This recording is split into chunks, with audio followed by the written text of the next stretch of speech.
Thank you for taking the time to participate in the 4th Japan-Thailand Tourism Working Group by the Ministry of Tourism and Sports of the Kingdom of Thailand and the ASEAN-India Regional Office of the Japan Transport and Tourism Research Institute. My name is Okada from JTTRI. I will be your MC for today's session, and this is the agenda for today.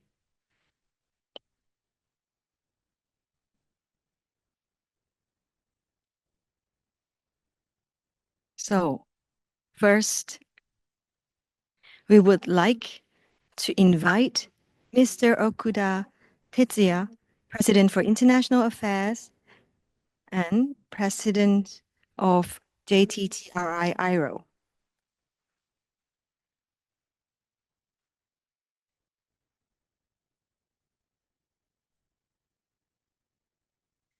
Good morning, everyone.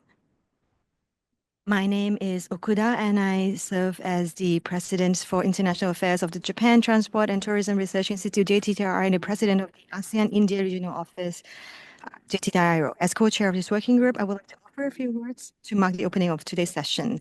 Today, we are very delighted to host the 4th Japan-Thailand Tourism Working Group, co-organized with the Ministry of Tourism and Sports of the Kingdom of Thailand, and also supported by the Pacific Asia Travel Association PATA. The theme for today is Toward High-Value Tourism Destinations and Industries by Utilizing National and Local Identities, Tourism Resources, Future Prospects, and Initiatives to Achieve Sustainable Tourism. I would like to extend my sincere gratitude to everyone who has taken the time to join us here in person, as well as those participating online. Furthermore, I would like to express my heartfelt appreciation to His Excellency Sorawong Tiantong, Minister of Tourism and Sports of the Kingdom of Thailand, for providing a video message as he's attending official duties right now. And also Mr. Tatsushi Nishioka, Deputy Chief of Mission, Embassy of Japan in Thailand, for his honorable presence attending despite his busy schedule. Mr. Paul Prongkan, Chief of Staff of the Pacific Asia Travel Association, for delivering today's keynote speech. I would like to also thank the panel discussion participants, Associate Professor Thanawat Lim Panitkun, Department of Organization, Entrepreneurship, Human Resource Management, Thammasat Business School, Mr. Santi Sawang Charan, Deputy Director, Tourism Authority of Thailand, Ms. Prapat Son, Chief of Creative Tourism, Designated Areas for Sustainable Tourism Administration, Mr. Zia Kawada, Director of the Strategy Planning Division, JTA, Japan Tourism Agency, Mr. Tsuguhiko Sawanobori, Manager of Jalan Research Center Recruit Company Limited, and everyone. Additionally, also to the Vice Permanent Secretary of the Ministry of Tourism and Sports of Thailand, Ms. Vanida Pansaad. In February 23, JTTRI-AIRO, in collaboration with the Ministry of Tourism and Sports of Thailand, hosted a tourism symposium in Bangkok to discuss the theme Shifting Tourism for the Post-Pandemic Era. How should Thailand and Japan work towards quality tourism? Based on the issues raised at this symposium, we engaged in deeper discussions to foster mutual understanding and expand exchanges between Japan and Thailand. To advance sustainable tourism, our institute's chairman, Mr. Shukuri, and the Minister of Tourism and Sports of Thailand, His Excellency Pipat, agreed to establish this working group as a platform to share knowledge and learning from each other. And since December 2023, we have held 3 sessions of the working group, discussing topics of significant interest to both countries. The 3rd session recently held was particularly notable as it included an on-site visit to the Takien Tia community in Thailand. It was held in August last year. Takien Tia, located in the mountainous area near the famous beach resort, Pattaya, has been actively promoting tourism by utilizing its coconut products, which are a local specialty.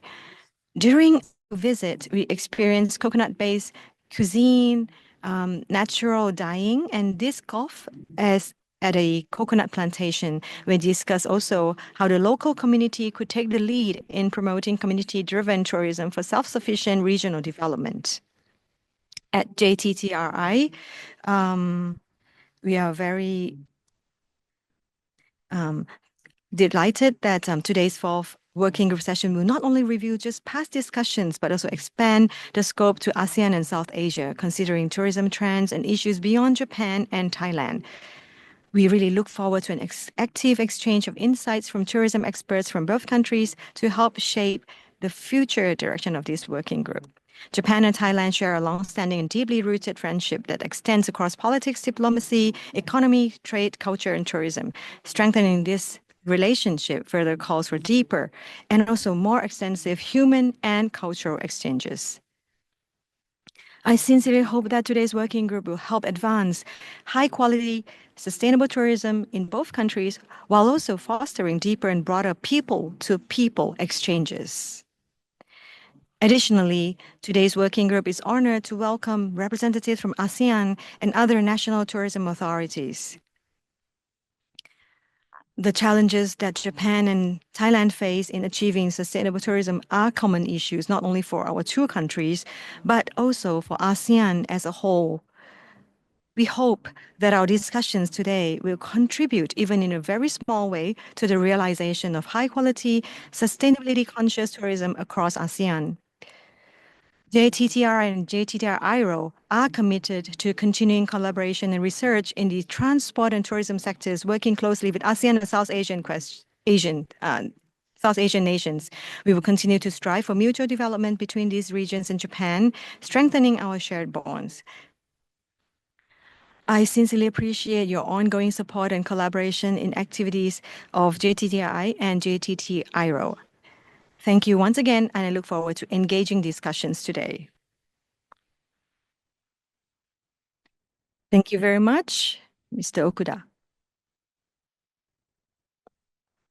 And next, we would like to invite Dr. Vanessa, Deputy Permanent Secretary, to deliver her remarks.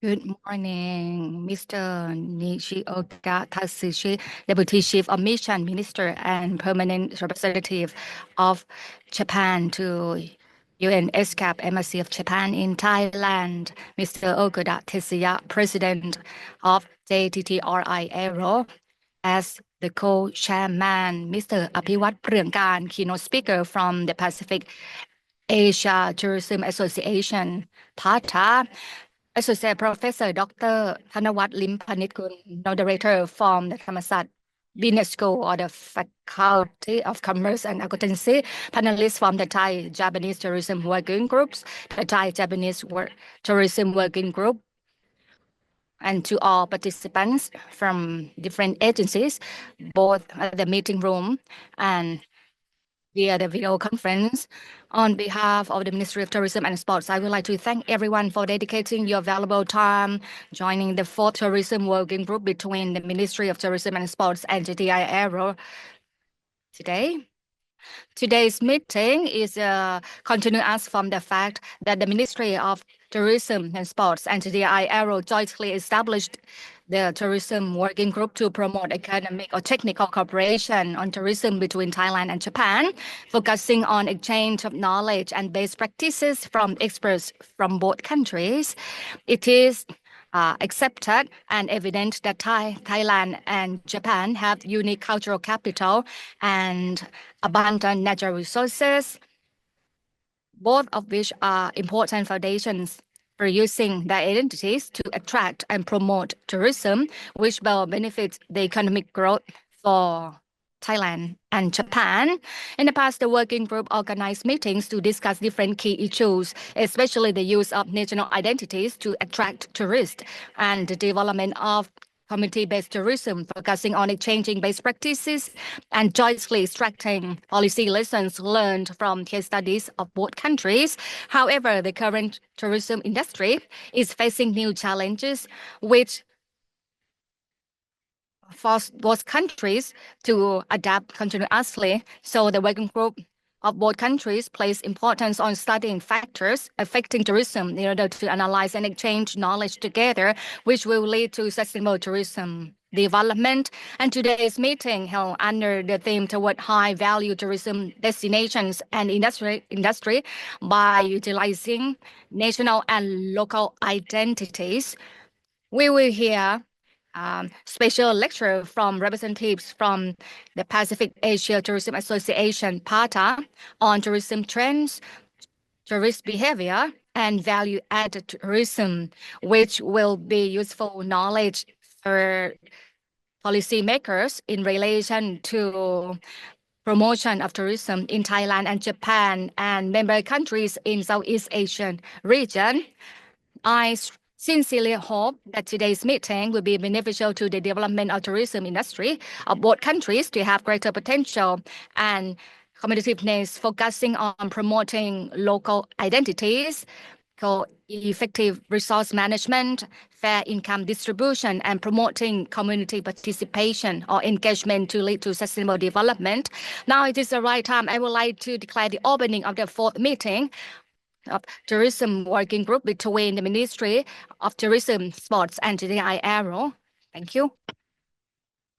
Thank you, Dr. Wanida, Deputy Permanent Secretary.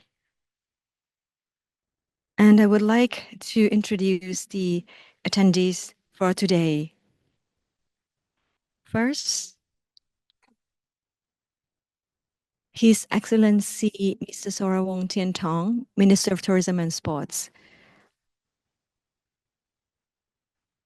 His Excellency would be delivering his remarks via a video message. Dr. Wanida Pansaad, Deputy Permanent Secretary of the Ministry of Tourism and Sports. Also from Ministry of Tourism and Sports, Mrs. Gesarapon Mimonrat, Director of International Affairs Division. From Tourism Authority of Thailand of TAT, Mr. Santi Sawangcharan, Deputy Executive Director, Office of the Governor. And from DASTA, Designated Areas for Sustainable Tourism Administration, Mrs. Prapatson Vatanaputti, Chief of Creative Tourism Division.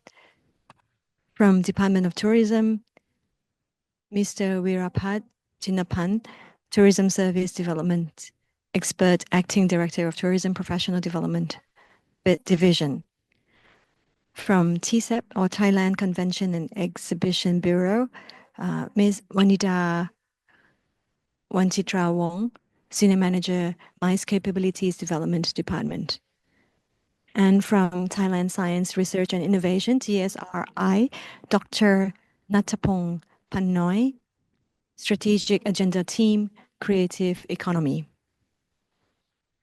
And for our keynote speech, Mr. Paul Bronkan, Chief of Staff of the Pacific Asia Travel Association of PATA. And the moderator for today's discussion would be Associate Professor Dr. Thanawat Limpanit Kun, Associate Professor of the Department of Organization, Entrepreneurship, and Human Resource Management of Thammasat Business School.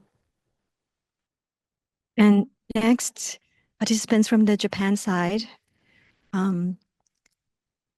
Nishioka Tatsushi, Deputy Chief of Mission from the Embassy of Japan in Thailand. Mr. Okuda Tetsuya, President for International Affairs and President of JTTRI-AIRO. Mr. Tomita Akihiro, Executive Director of JTTRI-AIRO. Mr. Kawada Atsuya, Director of Strategic Planning Division, Japan Tourism Agency. Mr. Sawanobori Zuguhiko, Manager from Jalan Research Center. Mr. Nakasugi Hajime, Executive Director of JNTO Bangkok Office. Mr. Ozawa Haruka, Second Secretary from the Embassy of Japan in Thailand. And from Japan National Tourism Organization, or JNTO, Mr. Takenaka Masato.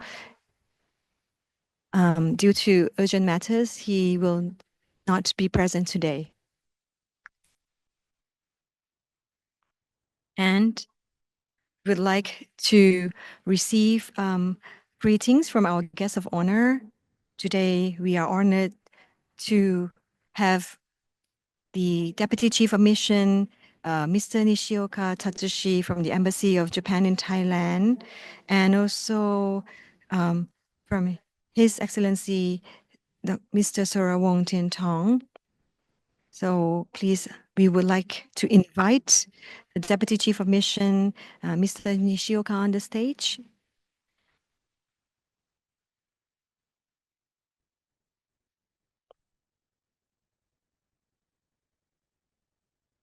Ms. Dr. Wanida, Deputy Permanent Secretary of the Ministry of Tourism and Sports, Mr. Okuda, President for International Affairs of JTTRI, and all distinguished guests. Thank you for inviting me to the 4th Japan-Thailand Tourism Working Group today. On behalf of the Embassy of Japan, I would like to extend my greetings. Today's theme, sustainable tourism, is very important for both Japan and Thailand. We have signed in November 2022 the 5-year joint action plan on Japan-Thailand strategic economic partnership, which it was signed by the foreign ministers of Japan and Thailand. And it stated that one of the joint action plan is to promote quality tourism by sharing insights on sustainability conscious measures. This working group aims to facilitate knowledge sharing and problem solving regarding sustainable tourism through discussions among experts from both countries, making it an initiative of great significance in line with this 5-year plan. And why is it important for Japan and Thailand to deepen their understanding of this theme together? It is important because both countries actually we share common assets, very valuable assets, and also face similar challenges at the same time. Both Japan and Thailand, we have developed unique cultures and traditions over long histories, while also possessing abundant and attractive modern contents, as well as also very beautiful nature. They can be considered two major soft power nations in Asia. And that is the very reason why every year nearly 40 million people from all over the world, not just from Asia, are drawn to Japan and Thailand. And everyone is eager to experience our country's charms firsthand. At the same time, however, Japan and Thailand also share modern challenges. Having undergone rapid economic development, Thailand is now facing many of the same economic, social, and environmental challenges that Japan encountered earlier in its own growth.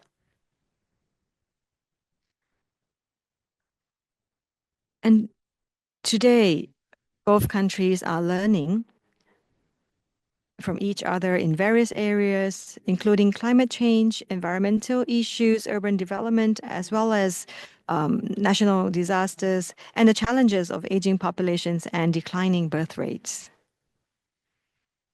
We hope that people around the world will develop a better understanding for both Japan and Thailand, and also to revitalize our nations, including local communities. We aim to see tourism continue thriving as a key industry, but sustainability is an unavoidable challenge, making it a shared priority for both countries.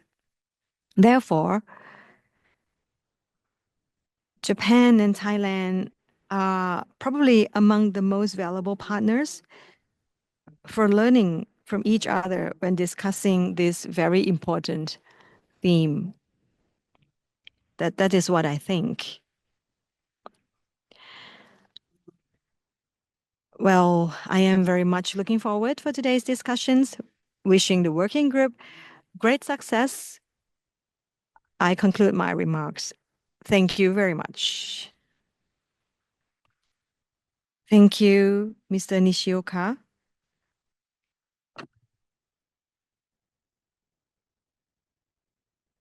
And next, we would like to receive greetings from our guest of honor, His Excellency Mr. Sorawongtin Tong, the Ministry of Tourism and Sports of the Kingdom of Thailand.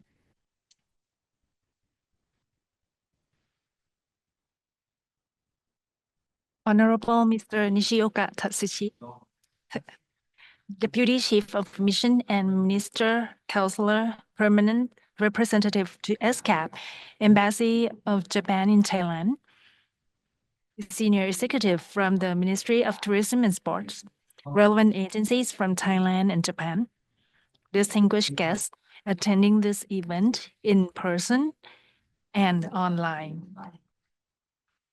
Ohayo gozaimasu. Good morning.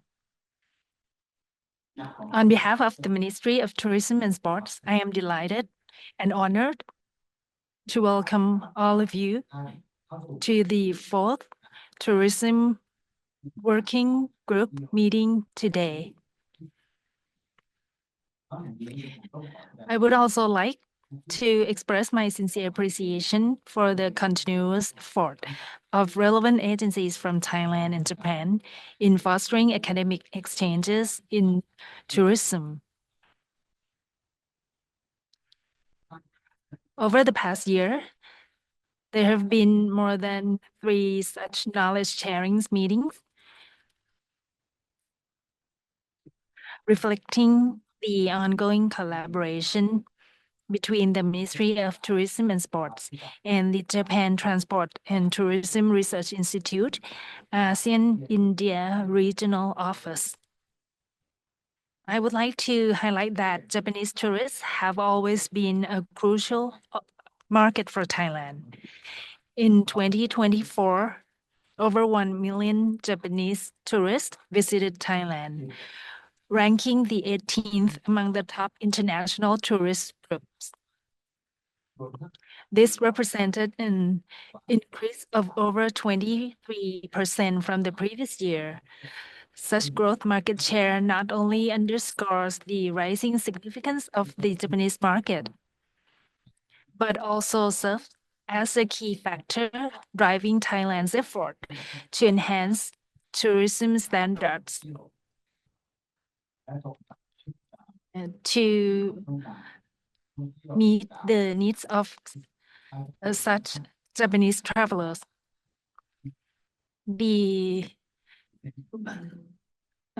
Tourism Working Group meeting play an essential role in international tourism cooperation. Both Thailand and Japan are leveraging the strength in tourism as learning opportunities for each other, whether in promoting local identities to attract tourists or enhancing community-based tourism to ensure income distribution and local economic benefits. Both countries have extensive expertise in elevating and promoting this form of tourism. Furthermore, Thailand has designated 2025 as the Year of Tourism and Sports. Under the theme Amazing Thailand Grand Tourism and Sport Year 2025. This initiative aims to attract tourists through the 5 grands concept, like grand festivality, grand moment, grand privilege, grand invitation, and grand celebration. This year-long campaign seeks to enhance visitor experiences by improving travel convenience and promoting hidden gem cities and showcasing Thailand's rich cultural heritage through conservation and promotion of traditional Thai arts, craft, and customs. The initiative will also integrate the 5 must-do in Thailand concept, like must taste, must try, must buy, must see, and must seek. These strategies will allow tourists to fully immerse themselves in Thai culture, making their experience truly meaningful and unforgettable. Additionally, they will help connect Thai culture with the global stage, utilizing Thailand's soft power to strengthen the tourism sector through grand collaborations, bringing together tourism industry partners and stakeholders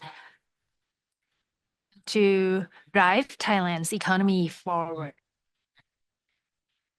Distinguished guests, in addition to today's discussion on shaping the future of Thailand-Japan tourism cooperation. We are honored to have experts from the Pacific Asia Travel Association, or PATA, who will share insights into tourism trends in South Asia and East Asia. The presentation will cover changing travel behaviors from the pandemic to the present and future, as well as opportunities to enhance tourism values and empower local communities to make destinations more attractive. Moreover, today's meeting is not limited to representatives from Thailand and Japan. We are pleased to have participants from ASEAN member countries and India, who will also engage in knowledge exchange with our distinguished experts. Lastly, I would like to emphasize that this collaboration supports Thailand's declaration of 2025 as the Amazing Thailand Grand Tourism Sport Year 2025 and coincides with the 138th anniversary of Thailand-Japan diplomatic relations. Our long-standing and close ties are built upon friendship, mutual understanding, and strong cooperation in all dimensions. I sincerely thank all of you for your time and commitment in shaping the future of Thailand-Japan tourism cooperation, and I wish today's meeting a great success. Arigatou gozaimasu. Thank you.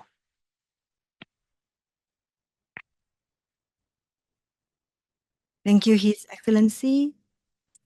And we would like to move to our keynote speech. And for our speaker today, we would like for Mr. Paul Prangkan, Chief of Staff, Pacific Asia Travel Association, to deliver the keynote speech on Tourism Reimagined, Adapting to Change and Unlocking High-Value Experiences. Mr. Paul, please.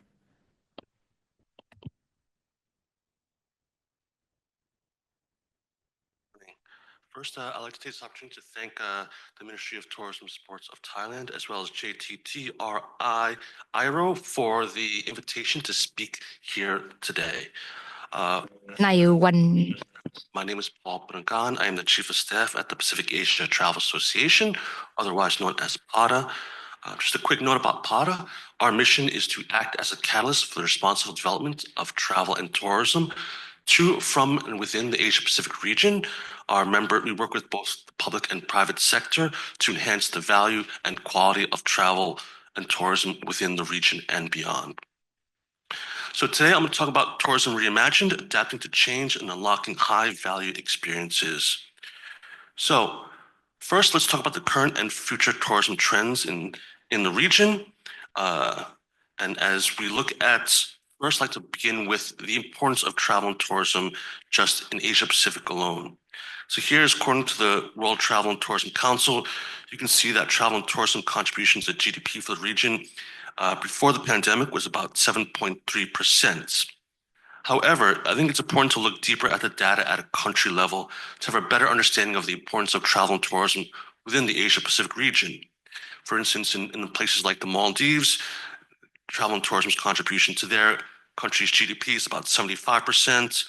A place like Fiji is about 35 to 40%. Even a small destination, so like for instance in Indonesia, while travel and tourism contribution to the country's GDP is about 5.6%, for a place like Bali, contribution to local GDP is about 60 to 7%. And in Thailand here, we know that travel and tourism's contribution to their GDP is about 20%. I've seen varies between 20 and 25%, but it's about 20%. So that's how important it is for the travel and tourism industry and why it's important for us to be here to talk about how we can develop a more responsible and sustainable travel and tourism industry. So let's talk about some of the growing trends in travel and tourism. Pre-pandemic, we saw a rising awareness of sustainability. As we saw a slow rise of socially conscious traveler, increasing eco-conscious activities, with consideration on the effects of climate change and our impact on it. We saw a rise of digital presence fulfillment. So in that, we're talking about Instagrammable moments, experiences and destinations, and of course, a pursuit of a healthy lifestyle with a focus on wellness and sports tourism. At present, after the pandemic, we are seeing more focus on digital nomads and pleasure, which is the mixture of business and leisure, as people want to balance work with flexibility and refreshments, relying on technology and virtual connectivity, especially since coming during the pandemic, we all, of course, had to adapt to the current situation, and so adapt to technology and things like Zoom and virtual meetings. We're also seeing a trend of polycentric lifestyles. So that's seeking uniqueness and authenticity of a destination or intangible experiences, considering sustainability values, where people are doing a critical assessment of their destination choices based on the sustainability that's being offered by destination. And of course, now we're seeing a greater rise of technology and personalization, especially with the rise of AI-based interactions for a better customer journey. Now, as we look towards the future, we'll see more of a shift to more domestic and regional travel, focus on domestic trips with more regional connectivity and accessibility, and especially travelers from local places with more a lenient visa policy. We've seen, of course, Thailand with their visa-free policies within the region and the effect that has on visitor arrivals to this country. And that will be a growing trend as we look towards the future. Of course, as travelers have become more socially conscious, there's going to be even a greater emphasis on sustainable and niche tourism, so destinations will be resilient and provide more value over volume. Last and not least, we talked about technology a lot, but we'll see an even greater reliance on technology and personalization. So transformative digitalization of the tourism industry, be more technology-based on the Internet of Things, augmented reality, artificial intelligence, of course, and virtual reality. And of course, you can see more influence of social media, whether through its branding, marketing, and promotion. And if we look at sort of the trends pre-pandemic and the present and the future, there is an overarching theme and two pillars that actually are very prominent within these trends. And I won't consider these two things trends, but they are sort of mainstays for the travel and tourism industry going now and going forward to the future. And that is, of course, sustainability and technology. And these things are extremely important things that we need to focus on as we look towards the future. Now, as we're coming out of COVID, let's talk about some of behavior post-pandemic. Now, of course, there is a big focus, of course, on safety and health coming out of the pandemic, but let's also look at some of the other behaviors of travelers these days. Of course, post-pandemic travelers are prioritizing experiences that blend work and leisure, as I mentioned before, leading to a rise in more leisure travel. There's also a growing demand for personalization, with travelers expecting tailored services and recommendations. Active ecotourism reflects an increasing interest in sustainable and adventure-based travel. And additionally, wellness travel is gaining traction as people seek relaxation and rejuvenation experiences. We're also seeing vacations that have become popular as travelers rediscover nearby destinations. Tech-empowered travel offers seamless booking and personalized itineraries, while experience tourism focuses on immersive memory-making activities. Sustainable tourism remains a top priority, with eco-friendly and community-based practices increasingly sought after by socially conscientious travelers. Now, these various tourism behaviors will affect how tourism travels in the future, and we'll talk about later on in my presentation this morning. But I do want to just jump into our latest visitor forecasts. These are our final forecasts, which will be released fairly soon. They have been finalized. The publication is just being laid out as we speak. So The forecast for visitor arrivals into the Asia-Pacific region from 2025 to 2027 indicates steady growth under all three scenarios, mild, medium, and severe, with the mild scenario projecting nearly 947 million international visitor arrivals, the medium scenario reaching nearly 113 million international visitor arrivals, and the severe scenario estimating a more modest recovery to 692 million by 2027, where by 2027, under the severe scenario, the region barely returns to pre-pandemic levels. But as we look drill down into the Southeast Asia sub-region, the forecast for visitor arrivals into Southeast Asia from the same period, 2025 to 2027, under the medium scenario, projects a recovery to 168 million arrivals. That's 119% of 2019 levels, with Thailand, Singapore, and Vietnam leading regional growth, while inter-regional travel demand remains a key driver for countries like Indonesia and Malaysia. One thing I should have mentioned before, we've been doing the visitor forecast for several years now, nearly over a couple decades, and our visitor arrivals our forecasts have always been between a 3 to 5% error rate. We actually just did one recently, a review recently, and it's within a 3% error rate. Of course, we're talking about generally across the Asia-Pacific region. By destinations, of course, that error rate will differ depending on current situations, whether it's geopolitical situations, economic situations, or other factors like disasters.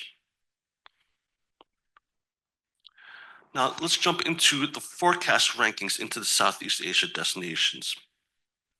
So the forecast for international visitor arrivals into ASEAN destinations show Thailand, once again, leading in all scenarios, but we're also seeing significant growth across other destinations like Vietnam and Indonesia from 2024 to 2027. And of course, this could also play into some of the travel behavior that I mentioned and some of the trends that we're seeing, and we're seeing these destinations also offer activities playing towards those particular trends and behavior shifts. Jump here. And so we're looking into travel between Japan and Southeast Asia in our forecast. The forecast for international arrivals into ASEAN, into Southeast Asia from Japan, we're going to see a steady rise and then a sort of a peak at 2026 and sort of steady out by 2027. That's from Southeast Asia to Japan. And of course, from Japan to Southeast Asia, we see that number steadily increase from 2024 to 2027. And of course, this is all based on a medium scenario. However, I would caution that, of course, current trends can change these things significantly. What we're seeing out of the US is something that we should keep an eye on, especially over the next 6 months, and how that might play into the economic situation and how it trickles down to the economics in this region, and of course, eventually how it will affect everyday people and their travel behaviors and patterns. So now let's look at the next sub-region, a forecast of visitor arrivals into Northeast Asia by 2025 to 2027. So visitor arrivals into this region from that particular time period indicates a strong recovery, with the mild scenario reaching about 396 million arrivals. So it's about 131% of pre-pandemic levels. The medium scenario at 352 million, that's about 117% compared to pre-pandemic numbers. And I'll just say key markets like China, Japan, and Korea are driving the region's growth. And this is just forecast arrivals into South Asia, so India, Nepal, Bhutan. Just point real quickly here. Forecast visitor arrivals into South Asia in the same period projects growth to about 20 million under the medium scenario, with India, of course, driving regional recovery, while the Maldives and Sri Lanka benefit from strong leisure demand, and Nepal and Bhutan see steadier but slower growth during this period. Now, I just want to show those numbers, but Also want to emphasize that we need to start looking beyond visitor arrivals. And maybe PATA is to blame because sometimes we focus too much on visitor arrivals, but we need to look beyond the impacts. We need to look at other factors when we're looking at the success of a destination, how it affects the local economy, how it affects the local community, how it affects the local environment. So how can we do that? We can look to develop high added value tourism. And some of these things that we are presenting here are based on some of the changing travel behavior that I had mentioned before.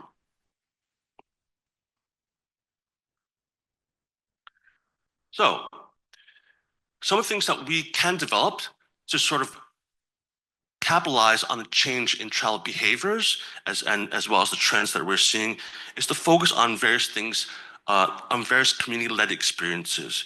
So I mentioned before, we have more interest in Instagrammable moments. So we can develop more art and photography workshops, or we have people that want more experiential experiences or more experiential activities. So focus on language and culinary classes. And we're seeing that. We are seeing travelers taking advantage of these opportunities when they are available.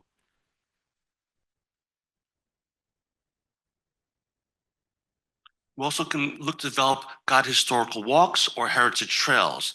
Not only is there interest to these particular activities, but also when we talk about sustainability and preserving culture and heritage, these community-led culture experiences can help us also improve sustainability of our destinations and, of course, preserving that rich cultural heritage of the destination itself. As I mentioned, we are seeing a rise in the socially conscious traveler, and they want to be more environmentally friendly, and they're prioritizing those sustainability offerings and activities. So looking to develop more eco-friendly outdoor activities. We've seen that rise in glamping, of course, and we're seeing a rise in more interest in outdoor activities, in camping. We see, even in Thailand itself, we see more domestic travelers here have more interest in camping activities in more secondary and tertiary destinations outside of Bangkok, and also offering more conservation projects. Travelers want to give back to the communities and the destinations that they're experiencing. Also, we can focus on developing and offering rural homestays and opportunities, as well as agro-tourism opportunities as well within the region and beyond. And we're seeing that in places, we're seeing more of these offerings being offered on platforms like Airbnb and Booking.com. And so developing these types of activities provide more value for the destination and for local communities where these activities are based. And last, and certainly not least, offering more immersive experiences like cultural and music festivals, as well as themed community events. And we're seeing destinations in Thailand, of course, as I'm based here, and I always use it as an example. We are seeing them lead into it, but travelers do want that. Travelers are looking for that. I remember we did an event in Konkan several years ago. We brought some international delegates to the destination, and there was a huge festival there where all the people came out and danced in the streets. But all the international travelers were amazed. Expats who were living in Bangkok didn't even know this existed. And they were like, wow, we want more of this. We want to offer this to our customers. So offering these things, there is an interest in this, and we should leverage these opportunities and offer it to the international audience. Now, as I talked about all these different offerings to develop more high value added tourism products, I just want to note that there's a common theme throughout that, right? It's this community-led experience. And with this in mind, I want to emphasize a certain thing about travel and tourism. At the end of the day, generally speaking, the destinations are all very similar. A beach is a beach, a forest is a forest, a mountain is a mountain. So what makes a destination unique? It's the people, right? It's the people, and through them, how they present their culture and their heritage. And to do that, to offer these community-led experiences, we need to invest in our people. right? That's how we bring more high value added tourism products to your destination. But in addition to that, in addition to investing in your people, we also need to work beyond just our own industry, right? When you're talking about dispersing people to lesser known destinations, we need to work with other departments within the governments in both the public and private sector, whether it's infrastructure, whether it's finance, whether it's safety security. A lot of times the industry only speaks to ourselves and we end up just preaching to the choir. But I think it's really important that we look to also show the importance of travel and tourism to the world. As I mentioned before, the contribution of travel and tourism to GDP and also to the tourism workforce is extremely important. And it's only going to get bigger through time. So it's really important that we focus and invest in our people, and we learn to cooperate and work with other different departments within the governments and with stakeholders across all industries. A lot of times we don't see that. And I think it's important that we do present that and show everybody that we can work, because travel and tourism is interdependent. I always like to leave on this one last note before I end the presentation. At PATA, and as well as our other organizations like UN Tourism and World Travel and Tourism Council, we all believe that travel and tourism is a force for good. It helps build bridges and create cultural empathy. And this day and age, with what's happening in the world, we need more of that. We need to help build these bridges and help us understand each other to make the world a better place. I know it may sound corny, but we do have an important role to play in making this world a better place. So with that, thank you so much for allowing me to speak today. If you have any questions, feel free to contact me. My email is paul@pata.org. If you want to know about PATA, feel free to visit our website at www.pata.org. Thank you very much. Thank you very much, Mr. Paul. Well, from now, we would like to present a summary of the past working group sessions. Since its establishment in December 2023, this working group has been held 3 times.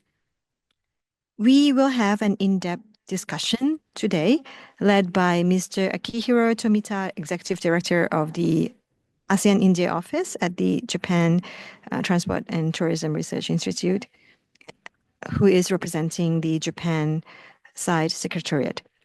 And for the 3rd session of the working group, we will hear from Kun Kesarapon, the Director of the International Department of Ministry of Tourism and Sports. And yeah, please, Mr. Tomita. Thank you for your introduction. I am Tomita, Executive Director of the JTTRI-AIRO. I would like to review and a wrap up of the 2nd working group meeting. The theme was national and local identities, key driver to attract tourists to destinations, tourism strategic measures, and best practice in Thailand and Japan. The 2nd working group meeting was held on 7th of May 2024 from 1:30 to 4:15 p.m. Thai time, almost 3 hours. The venue was at MOTS meeting room. And opening remarks, we had His Excellency Deputy Permanent Secretary of Ministry of Tourism and Sports, Mr. Monkon, and from Japan side, from Mr. Okuda, our president, and presentation and QA by our guest speakers were Mr. Kawada, Director of Strategy Planning Division, Mr. Sawanobori, Director of Jalan Research Center, and from Thailand side, Mr. Suriyon, the Senior Planning and Policy Advisor of NESDC, and Assistant Professor Supawati from TSRI. And later on, we had discussion, and there were closing remarks from both sides. Okay, so from our guest speaker, our expert, Mr. Kawada, our Director of the Strategy Planning Division, who is also present today as our panelist. He touched on the tourism policy in Japan and also Tourism Nation Promotion Basic Plan, Management Body of Regional Tourism. So for tourism policy, he had 4 subtopics on economic growth, regional revitalization, and the third was to attract regional charms to tourism and international mutual understanding. As for the second agenda, Tourism Nation Promotion Basic Plan 2023, he stated that to revive tourism in a sustainable manner, there were 3 things to address. First, to improve quality of tourism. Second, to increase profitability and productivity. And third, to expand regional exchange population. And the third agenda on that day was about the management body of regional tourism from him. Yeah, he said management body, as we call it, DMO, would lead to the following in a sustainable manner. For example, to coordinate organization in the private and public sectors, and also to make consensus among stakeholders and strategy planning in terms of tourism and data-driven marketing to provide travel programs with local charms and attractions.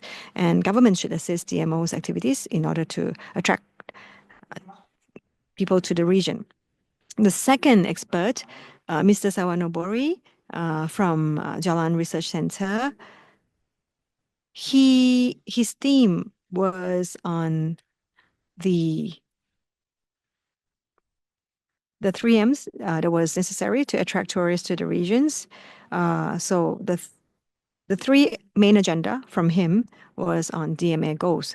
So DMO goals was to manage and understand the needs of tourists and others in the region, and also to continue to implement marketing measures to encourage local consumption. And he also mentioned about the challenges of DMO, which were lack of marketing data, the lack of management system, the lack of fundings based on DMO decisions.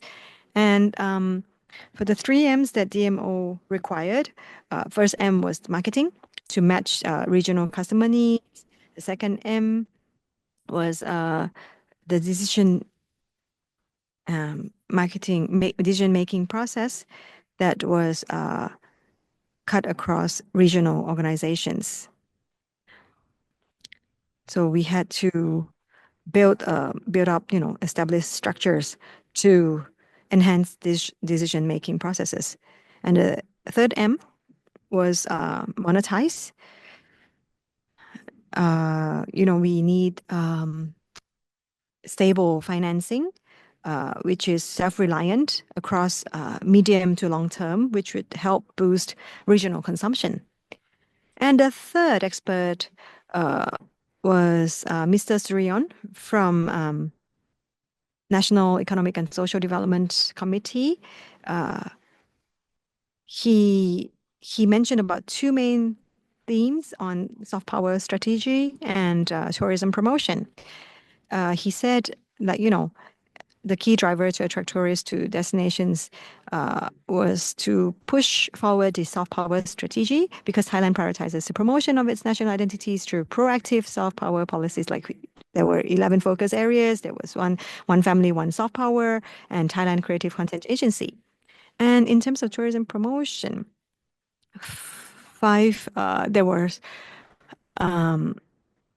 there was the 5F concept, or Ignite Thailand's Tourism.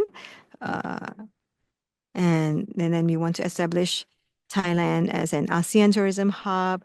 For 5F was first F was food, second film, third fashion, fourth fighting, and fifth festival.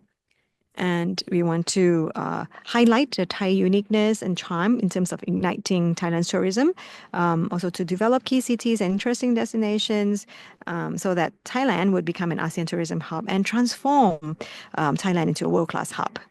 And the fourth expert, Assistant Professor Supawadi from TSRI, she's a senior specialist, and she touched on the development of Thai tourism identity on Thailand's tourism policy. and also on tourism and creative economy development goals, and also creative economy by tourism. So on Thailand's tourism policy, there were 3 subtopics on high-value tourism, Thailand soft power, promotion of secondary city tourism. The second agenda being tourism and creative economy development goals. There were 3 subtopics, was to increase the number of high-quality tourists, increase the value in sales of goods and services, and the third, to increase the number of local organizations that are successful in preserving and restoring important ecosystems, environments, and cultures, and so on.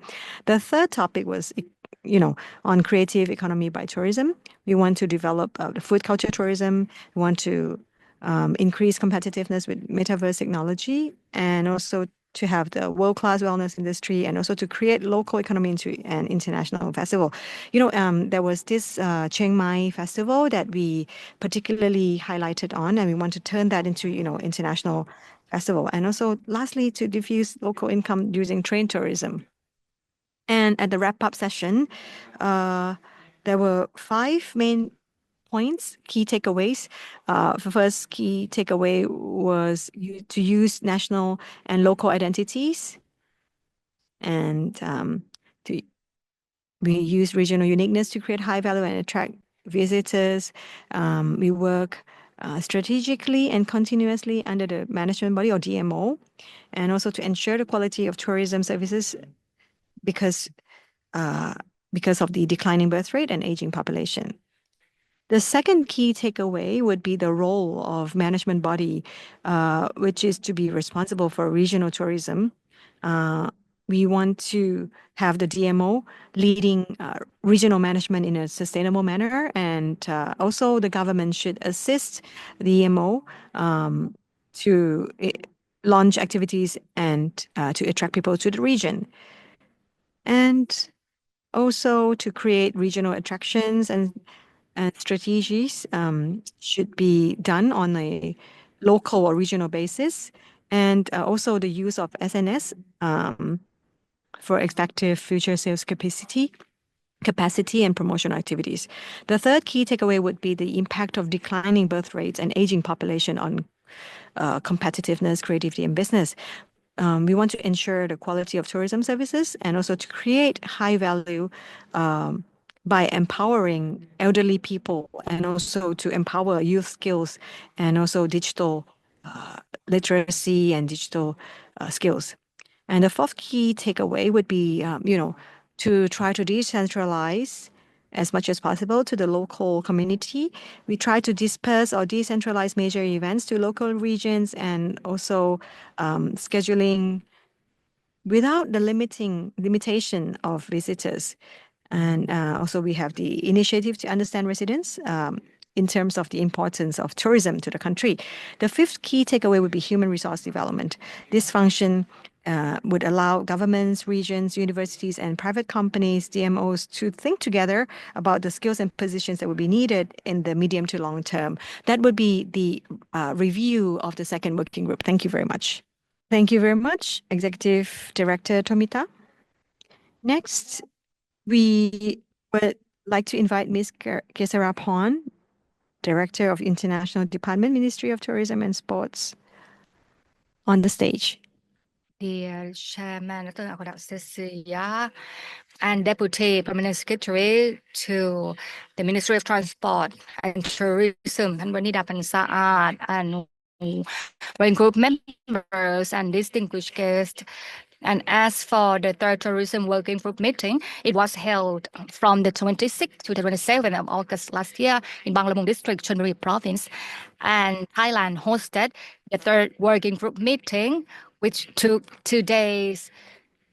There were 2 activities, which were technical visit at the Dekentia community Chonburi. The second day was dedicated to the working group meeting between Thailand and Japan. The third working group meeting was held under the theme Tourism Development, initiated by community. Best practices exchange on community-based tourism between Thailand and Japan, which consisted of 2 key activities. The first day was the technical visit at the Kintia community, and participants were exposed to tourism experience focusing on using community identity as part of tourism promotion and using local resources to add the value to tourism. In addition, they listened to the presentation on management by community members as area owners. The second day involved discussions among tourism experts from Thailand and Japan. And on the Thai side, it is honor for us to have Ms. Wanvipa Hanuma, Director of Tourism Strategy Management from DASTA. And we had Ms. Ploy Champu Titiyaporn, International Relations Officer 6 from TAT, Japanese side. We had honor to have Mr. Ito Kazuhiro, Executive Director from Japan Tourism Agency or JTA. And we had Ms. Suzuki Hiroko, Research Fellow from JTTRI. As for the technical visit at the Kien Tia community, this community has attached great importance to sustainable tourism, focusing on the engagement of community members and conservation of natural resources. It is a community that has integrated efforts between government agencies and community members. It has focused on the application or using the local identity and ways of life to add value to tourism, creating jobs and generating income for people in the community based on the conservation of ways of life, culture, and resources. The key success of the Kente community is the fact that the community has used its local identity, which is coconut. It has created activities to expand and add value to tourism by presenting the form of experience through local food, local products, and services that are unique locally. It focuses on partnership with government agencies to provide knowledge on systematic management and fair income allocation or distribution. Most importantly, the cooperation of people in the community creates strength and acts as a shield for creating community and tourism sustainability in the area. On the second day was a meeting day. At the meeting, we had a discussion session involving relevant experts relevant to tourism. First, we were honored to have Ms. Wannavipa Panumat from DASTA.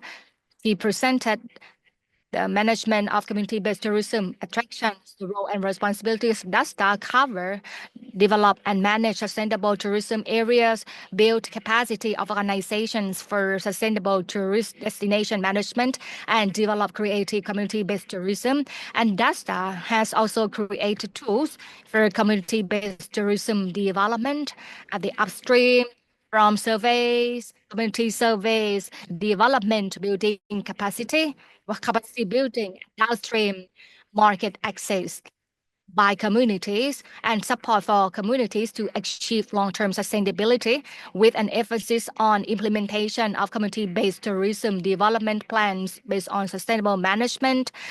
And the Kintia community, the TAT or the DASTA, has developed a development roadmap to serve as a direction for the development of the Kintia community to achieve balance and sustainable growth. And next, there was a discussion by an expert now from TAT, Ms. Ploy Champu. She gave a presentation on promoting marketing and public relations for community-based tourism in Thailand. She discussed the evolution of development of community-based tourism from the past to the present time and the roles and responsibilities of the TAT, which focuses on marketing and public relations to promote domestic tourism for Thai tourists, which can generate income for local people, as well as promoting and preparing communities so that they are ready to do marketing promotion to foreign tourists at major international expos or fair trades. And next, Mr. Ito Kazuhiro from JTA, he presented the situations of the Japanese tourism industry, which was not fully recovered. It was because the tourism sector was affected by the issue of the shortage of airline seat capacity and the rising cost of travel.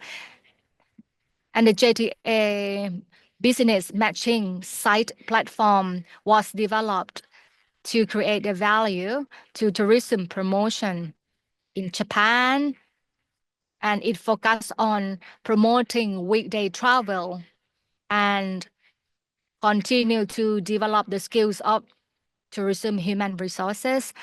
And the last person of the discussion, we were honored to have a research fellow from JTRI, Ms. Suzuki Hiroko. It was research and development of a practical guidance on sustainable area management using tourism.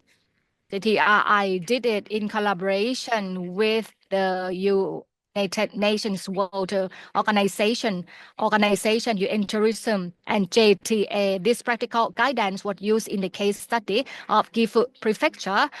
It outlines the necessary steps for identifying issues and setting indicators, thus enabling Gifu Prefecture to develop into a tourist destination where tourists are more likely to stay, with a focus on promoting agricultural and cultural tourism.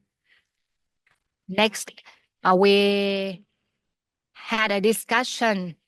There was discussion from TAT Miss Jantima Porn Kiet Sang. She proposed rail tourism to develop area around Talat Pru railway station in collaboration with JTTRI-AIRO and relevant Thai agencies. They aimed to conduct research study on the design of rail tourism experiences for the Talat Pru community, with the aim of surveying or exploring the feasibility of studying and developing the area around the area station to improve the community landscape, to promote community-based tourism and upgrade rail tourism in Thailand. The Wen Group conducted a survey of the Talat Pru community one time. And as for the conclusion of the co-chairs of Thailand and Japan, both sides, Mr. Mongkol Vimonrat, Deputy Permanent Secretary to Ministry of Tourism and Sports, he expressed his opinions on the insight obtained from the exchange of knowledge and important views from experts of both countries, and hoped that such knowledge can serve as a guideline for the development of community-based tourism in both countries in the future in other areas. Mr. Okuda Tetsuya, president of JTRI-AIRO, he spoke about the results of the second and third tourism working group meetings. While knowledge was exchanged between experts from both countries, the results of these two meetings will be disseminated and shared with ASEAN countries, with the hope that this initiative will benefit the promotion of tourism in both countries, and this can strengthen cooperation between Thailand and Japan. Thank you. Thank you, Kun Gesaraporn, very much for the review and wrap up. Right, we'd like to now move to the exchange of opinion session. Yes, okay, so for online participants, you are welcome to submit questions via the chat function. If you have any questions or comments regarding today's theme or initiatives in both countries, please take this opportunity to engage with tourism professionals and experts from Thailand and Japan. When submitting a question, please include your name and please specify which speaker your question or comments is directed to, as we may not be able to respond immediately. If you require a reply, please provide your affiliation, name, and email address. Submit your questions by 11 a.m. Thai time and 1 p.m. Japan time. Today's session will be moderated by Associate Professor Thanawat Limpanitgun from Organization Studies, Entrepreneurship, and Human Resource Management, Thammasat Business School. Next, I would like to introduce the panelists. Mr. Seya Kawada, Director of Strategy Planning Division, Japan Tourism Agency. Mr. Santi Soncharan, Deputy Executive Director, Office of the Governor, Tourism Authority of Thailand. Mr. Tsuguhiko Sawanobori, Manager, Jalan Center, Research Center. And Mrs. Prapasan Watanaput, Chief of Creative Tourism Division, Designated Areas for Sustainable Tourism Administration, or DASTA. And we will also be hearing comments from key members who are not on stage. Next, I would like to explain on how we will proceed with the session. The session will be structured into 3 parts. First part will focus on discussions of previous working groups, summarizing the past discussions as well. And the second part will cover themes that should be addressed in our future working groups, and we will collect your input on this matter.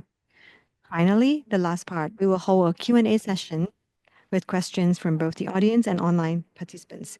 I will now hand over the floor to Dr. Thanawat. I'm Thanawat Limpanitgun, Associate Professor of Department of Organization, Entrepreneurship, Human Resources Management, Thammasat Business School, as moderator today. So I would like to start the first session.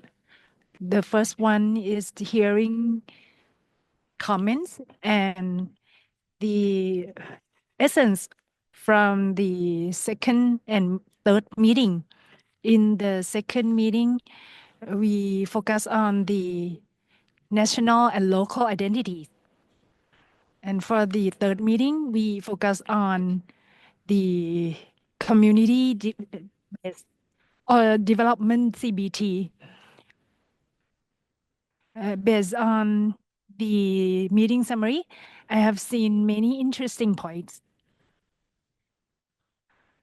One thing or one issue raised by Japanese team is the MO. The first and second speakers already presented this matter, and they touch upon the MO, including driving forward the local areas, and they talk about the challenges of tourism. After listening to your presentation, Thailand will greatly benefit from what you have shared, especially DMO, because one key challenge of Thailand is that we have a good strategic plan, but when we would like to put it into practice, or if we would like to apply it to the local area, we may face challenges. If we can develop the local areas and strengthen the area, the tourism in Thailand will be implemented effectively. This includes the policies like Grand Tourism and Sports, 5Fs, or Ignite Thailand will become tangible. So I would like to thank all of your information, all the information you shared. So this is my personal view as a moderator after listening to the meeting summary. Now I would like to hear from the first panelist, Mr. Kawada Tasuya. Could you please share your view?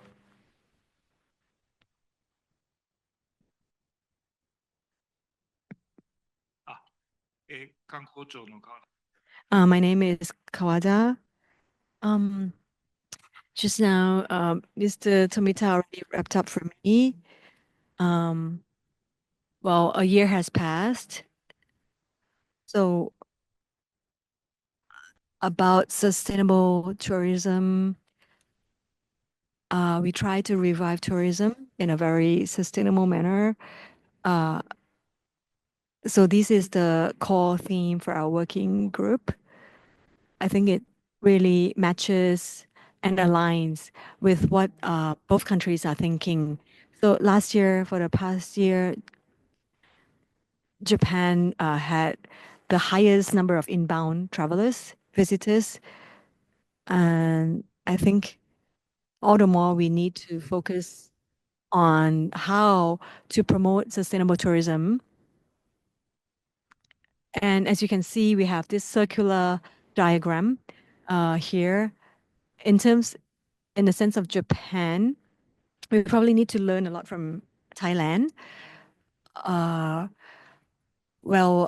We have some issues with the workforce, and in various industries, even in tourism industry, that is where we see a lot of growth, we lack a lot of workforce. So as the associate professor mentioned about DMO, how we can enhance the role of DMO as JNTO, Japan National Tourism Organization. We have 47 prefectures from Hokkaido in the north to Okinawa in the south. We try to communicate the charms and attractiveness of each prefecture via DMOs. In the third working group, unfortunately, I wasn't able to participate, but I really am looking forward to listen to the stories from the third working group and Thank you very much for the summary. And after listening to 4 panelists, I will summarize the whole information altogether. And next, I would like to invite Mr. Santi from TAT to share your view, please. Thank you. In relation to marketing taken care of by the TAT, actually, community is my top priority for TAT, for public relations and marketing. TAT, we have 46 offices across the countries. So community development is a key topic, is a major topic to promote secondary cities. We should not just focus on main cities. We need to focus on the distribution of income and distribution of tourists to secondary cities. Community development, or CBT, we try to develop this in conjunction with local governments or local authorities. What TAT has been trying to do in terms of marketing is not ended at local development. TAT, we organize competition events, and every 2 years we organize Thailand Tourism Award event TTA. So far, this is the 14th time in 2023. 3 outstanding awards and 3 excellent awards, 5 outstanding awards. Now, many awards were given. And this year, for the past 2 years, this year, this is the 15th year. We will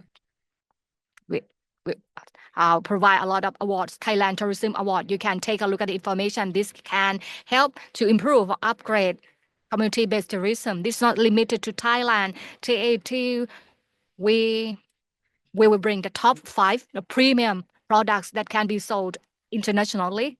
We will sell them internationally in 5 communities, 5 villages. We have presented ITB Berlin. We have presented them.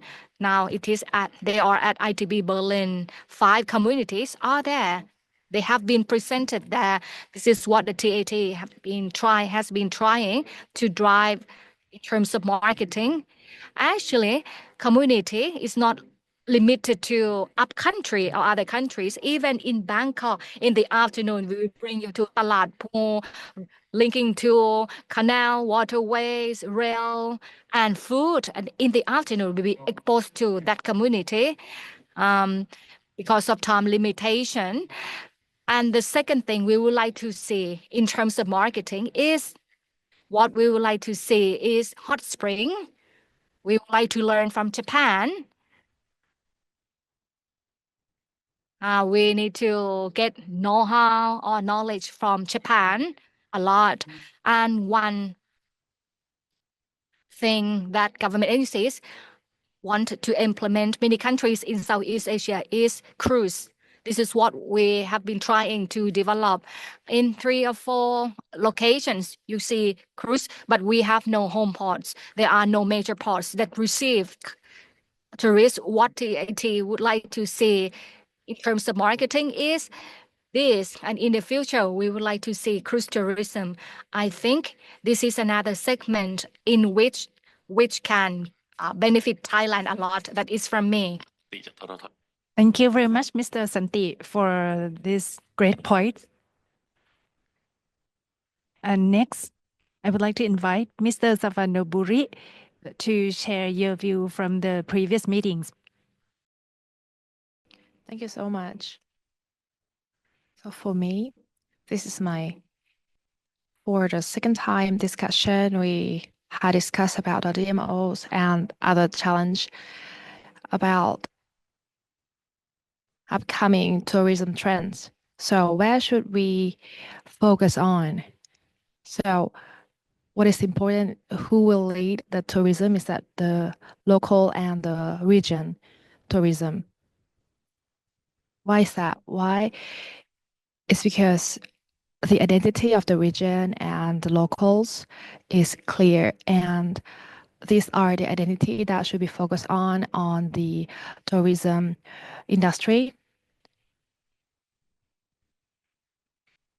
And thinking about the possibility to develop the locals and the people is important. So we are supporting the people in locals and also the region to have a better development in terms of tourism. So in Thailand, we're talking about the value added for region and the locals. Also, the value of the identity of each region is important to connect these dots to support and focus on to develop for tourism industry. I think that this is a topic that is very important to discuss about. And what I believe is that the regional management is not progressing well. Why? The important thing is that we should think about the satisfaction of the locals. What are they needed? What is required? So the tourism that support the pride or feel that their identity is seen. That's very important because each locals and region has their own identity that wants to be seen. So to support them to be seen well is very important, and I think that's where we should focus on. Thank you very much. And the next panelist, I would like to invite Ms. Prapatson, please. Thank you. Prapatson Patanaputi from DASTA. DASTA, this designated area for sustainable tourism administration and the chief of creative tourism. This is my first time. I didn't attend the previous meetings. I talked with Kun Wan Vipa from DASTA. She said the focus was using knowledge of individual countries with expertise, and there was consultation between Thailand and Japan. They discussed the common topics to work on together, and we have to list a few topics that are interesting for Thailand and Japan. Kun Santi, he mentioned hot spring and wellness tourism. Japan has expertise in onsen, and Thailand, we have hot spring in many places. What can we do to develop prototype or model in Thailand or in Japan to come up with a pilot project in an area, and we can apply knowledge of different areas. Once we come up with common topics, we have to identify how to develop planning, joint planning. We need to have action plan. We have to identify where the funds will come from and responsibilities of each side, Thailand and Japan. What are responsibilities for the 3 or 5 years? We can come up with the best practices or the model. That's not benefit to Thailand or Japan only. This can be best practice for ASEAN, the ASEAN region as a whole. We can benefit this. So we would like to see a prototype or a model from one area. As for DMOs, it is a common issue which is in progress. We would like to see a pilot project where we share the same opinions and we can come up with a model and we can extract knowledge and we can share this with ASEAN countries. Thank you. After listening to 4 panelists, I would like to invite the core member, or one core member from Japan and one core member from Thailand to give comments and raise any points. And I would like to invite the Japanese core member, please. My name is Nakasugi from JNTO Bangkok office. Well, I joined the 3rd working group session. As Kun Prabhasan mentioned, that we really want the local communities to be very proud of their own identities. And we also want to have the visitors enjoy and feel that they are attracted to whatever resources they are visiting. And I think if we have an organization such as DASTA and TAT, they are the reference organizations that we can really look up to. And we always think of how we can appeal more to the Thai visitors visiting Japan. And we think that in order to appeal to the Thai visitors, we really want to emphasize the local charm and uniqueness that only can be experienced at that area, in that community. So the important point is that how we can actually communicate or convey the uniqueness of that local, the localness of that region, and how we can use the ambassador or the people that we call ambassadors to convey or communicate the uniqueness and the charm of that place, how we can foster the capabilities of such people. And for Japanese, Japanese don't really travel to overseas that much. But I think for people in their 40s, when you compare to pre-COVID level, maybe the recovery is not that much in comparison to the younger generation. So I think the theme from now on is probably how we can enhance the experiences of younger travelers from in their 30s or early 40s to enjoy the uniqueness of Thailand in the future in respective cities. That would probably revitalize or reinvigorate the tourism in Thailand. Thank you. Thank you very much. Next, Mr. Virapat, as the core member from Thailand, please. Dear Chairman and participants, first of all, I'd like to thank all of you for giving us an opportunity to share the comments from the previous meetings between the MOTS and JTTRI-AIRO. From the previous discussion, the obvious strength is the strong collaboration between Thailand and Japan, especially promoting the local identities to add value to tourism. So this is what we are doing.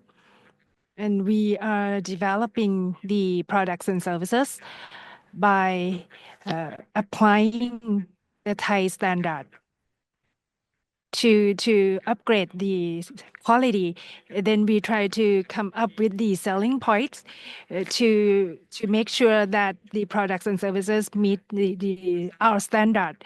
And we try to come up with the diversity and come up with the uniqueness to create an impressive experience for the tourist.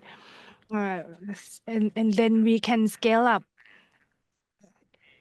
it up as the model. And we try to manage the wellness activities. We apply it to the homestay because they have capability to manage or to save the environment. So we come up with the eco-friendly homestay in the future. I would like to see the in-depth seminar, and then we can go to the field to explore the field, so we can exchange the knowledge and experience between the working group and the local people. One more thing, to promote the local communities or to promote CBT, we don't want to focus on the well-known communities only. And we would like to expand this idea to other communities because now Thailand has many potential communities. So we can highlight their identity for the tourism purpose. So if we expand this idea, it will be aligned with the concept of sustainability or sustainable tourism. So we can ensure the best coverage.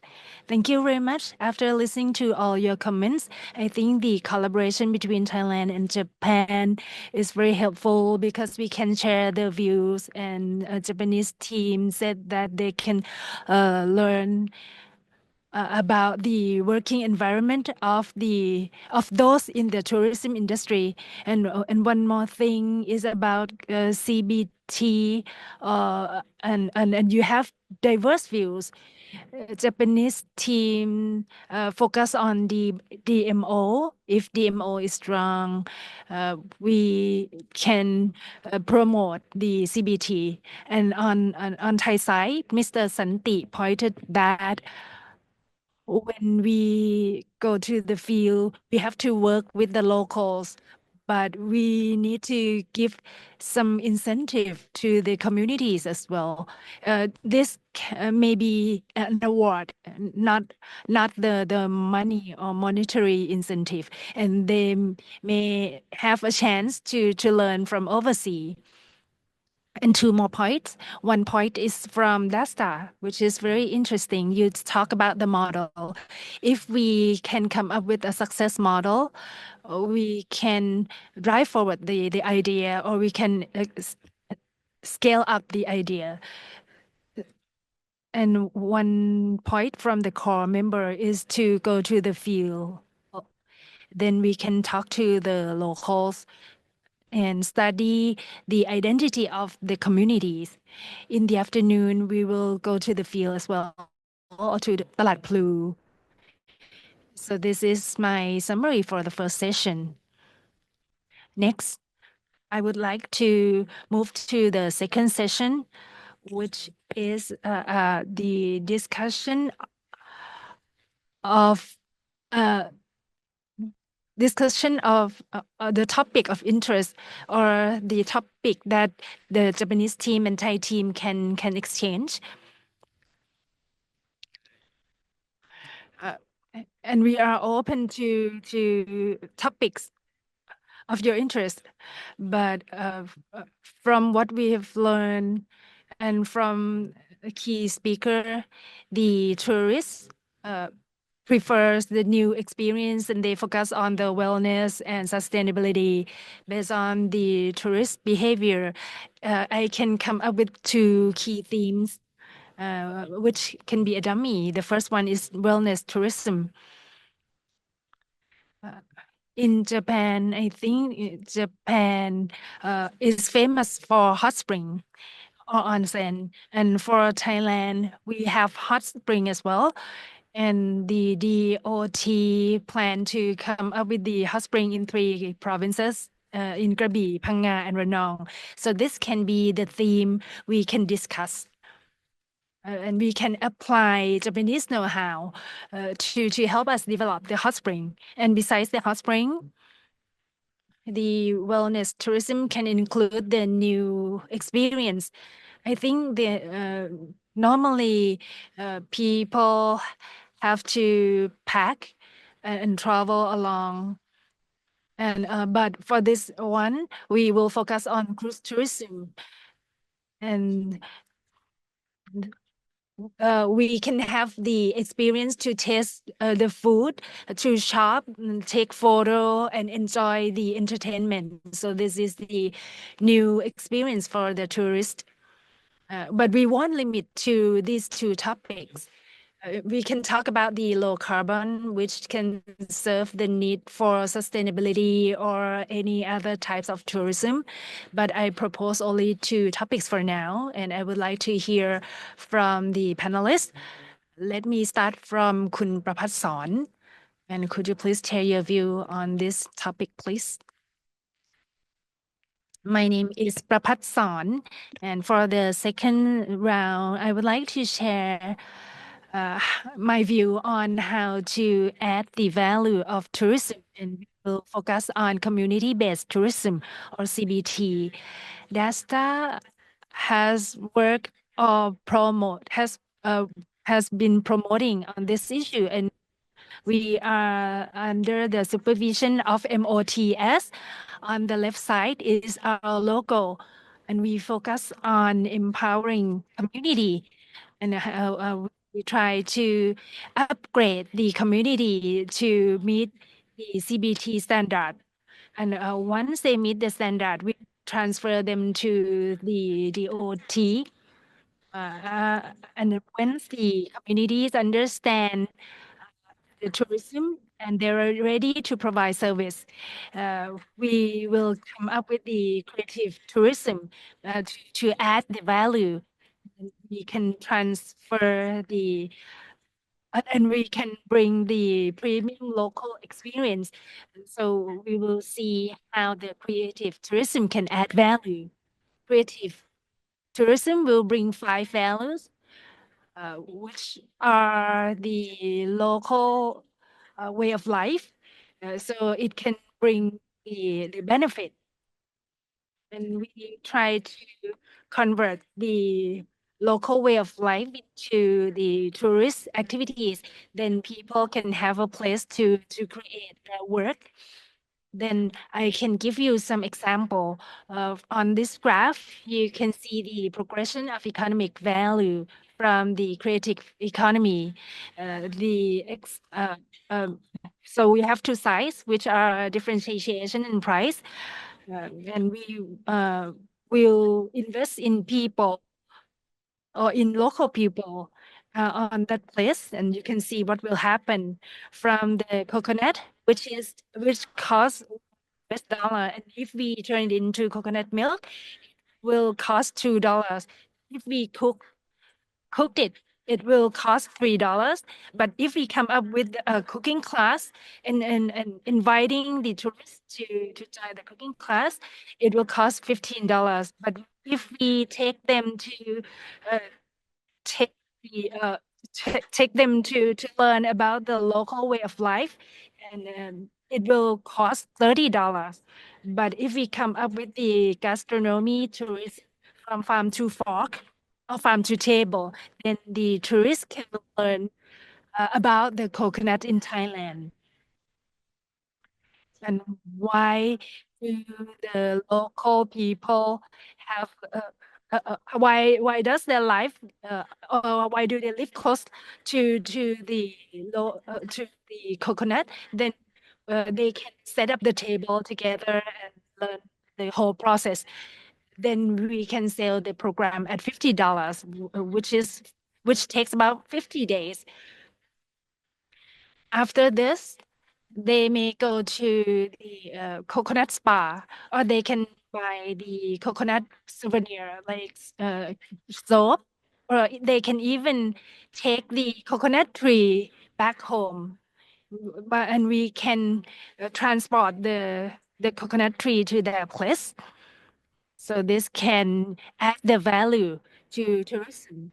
We also come up with the creative tourism toolkit from the lesson learned in the past 12 years. So we can share with Japan and our neighboring countries.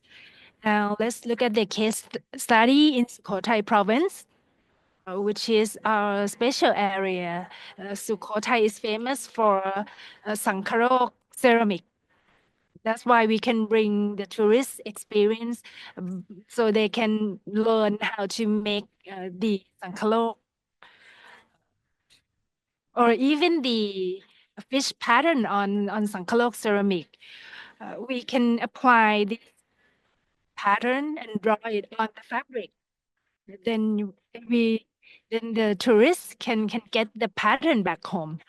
Or for the visually impaired tourists, they can also join the activities. Now let's move to Nan province. We focus on less tourism, which is not physical only, but we look at the holistic view, like physical, mind, spiritual, and environmental. And this is the herbal spa in Chicken Coop at Ban Nawarat, Nan province. So they use the chicken coop as the spa device or spa equipment.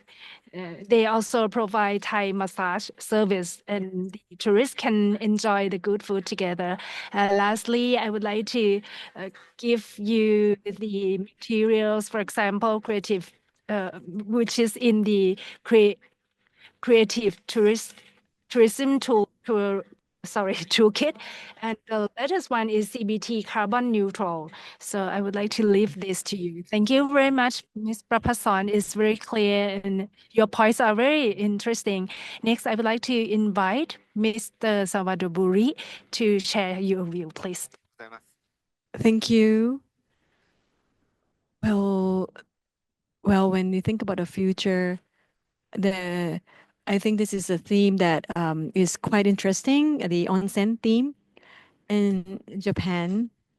When our domestic travelers needs onsen is actually the second reason why our people travel domestically. So that could be our highlight. And I think it's something that we, Japan, should do because it also appeals to international travelers. We have young travelers from overseas. There's this Beppu Onsen. It's a famous place.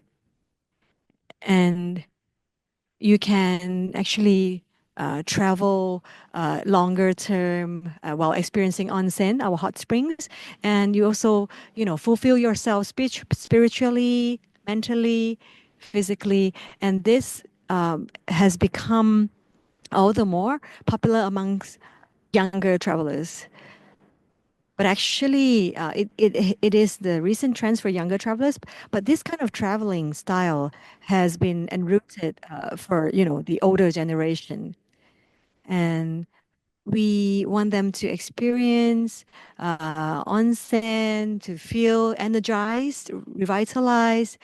And for example, in Hakone, we can travel with our local guides, and then eventually at the end of the day you rest, you recuperate at our onsen, and that has been the style that we want them to experience, Edo culture as well. So in Hakone is a onsen plus alpha, onsen plus food culture, onsen plus heritage, onsen plus activities, onsen plus art. So this is the combination that I think we can explore further to enhance the satisfaction of our travelers. And we have data for this.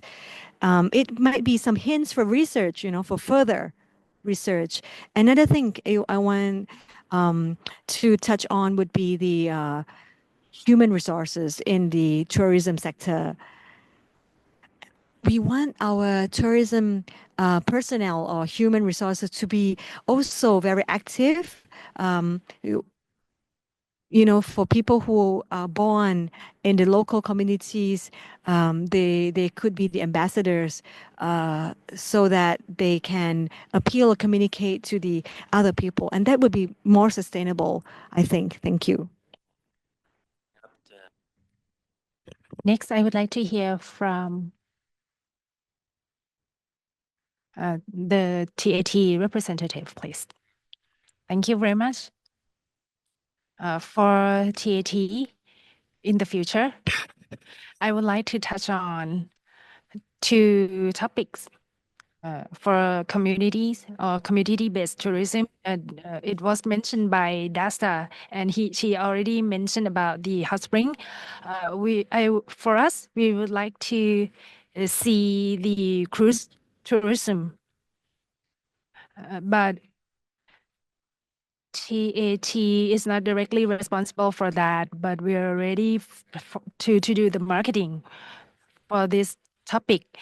In ASEAN, Singapore is the main country for cruise tourism, and many other countries like Malaysia and Vietnam have their own home port, but we don't.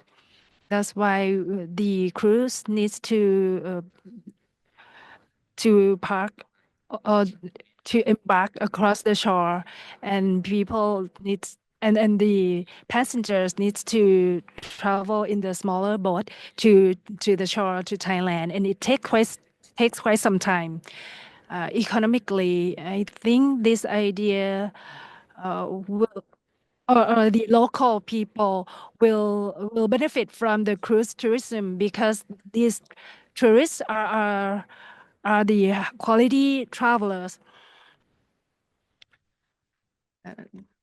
And we try to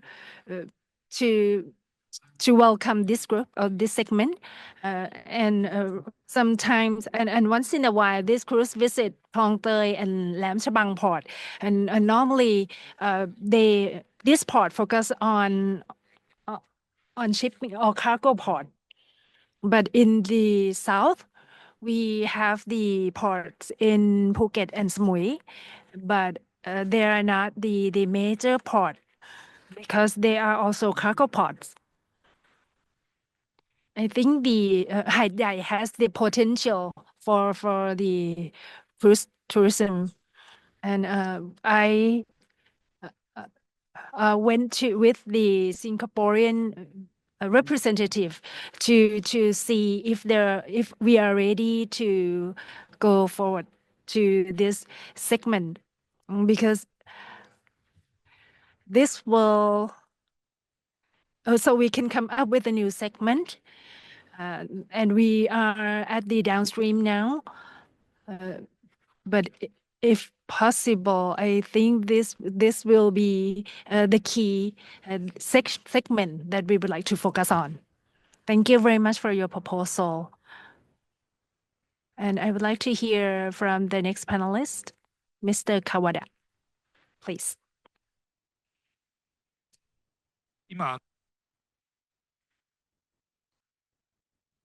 So about the onsen and cruising tourism, I would like to add more about the onsen tourism in Japan. So for the onsen tourism, we of course have so many famous onsen, but also we also focus on cruising tourism too. And I have opportunity to support to develop the ports. And when we discuss about promoting the cruising tourism, I can see that we are on the same page and we're doing the same development. And also to share each other's experience and knowledge to make cruising tourism better is very powerful and helpful for the society. And I think that I also have the experience to develop the port for the cruising tourism. So I think I can share the experience of that part. I would like to go back to the onsen tourism. At the beginning of the speech, we heard that Thailand and Japan, we have the soft power of the tourism together. We can support together. And Mr. Savanori said that the older generation, they used to travel by going to the onsen. And that's a generation and the trends of the people to travel at the time. And now we have this Yamagata prefecture also have famous onsen, and there are anime that talk about the famous onsen in Yamagata and also the local onsen in Japan. So when there's this movie or anime that showed in Thailand or abroad, the tourists they come to travel in the famous onsen. And the famous movie is A Spirit Away that most of everybody all around the world know. So they follow the path of the movie and see the local tourist attraction. So the onsen tourism is part of the destination that we should also try developing and support. And also for DMO's support, it's important also to develop overall tourism system. And I would like to talk about the Kinosaki Onsen in Hyogo Prefecture. It's also very famous as an onsen destination. It's not only onsen, but also it's about the experience. It's the open city, open tourism destination that when you arrive there, you can travel freely, which includes onsen tourism. And for Thailand's, Thailand's part and the trends that Mr. Paul mentioned about earlier in keynote speech, it's about how to develop people, develop the society. How can we experience together with people? And I totally agree with that, and I would like to support that too. Thank you, Kun Avada. We have called members to provide opinions and proposed themes for discussion. And next, may I invite the representative from the Office of Permanent Secretary, Kun Wanada. I come from TCEP. We are the public organization, and we try to promote the MICE, working with the private and public sector to create the and we have the vision to promote and develop Thailand as the sustainable MICE destination. Currently, we promote 10 MICE cities to serve the MICE tourists at 10 MICE strategic location. When we talk about MICE, we are talking about the quality tourism. We focus to be the ASEAN MICE hub. And we can see that Japan is the leader of the event organizing, and they focus on sustainable organization. That's why we would like to work with Japan to develop the strategies, and then we can enhance our capacity together, exchanging the knowledge. And on this occasion, TCEP would like to propose the draft of collaboration or propose the collaboration. The first one is MICE capacity development. For example, business matching and creating the king and promoting green meetings and the knowledge of 3. ยกระดับขีดความสามารถ การประชุมเชิงปฏิบัติ and to set up the standard and to accept the my standard to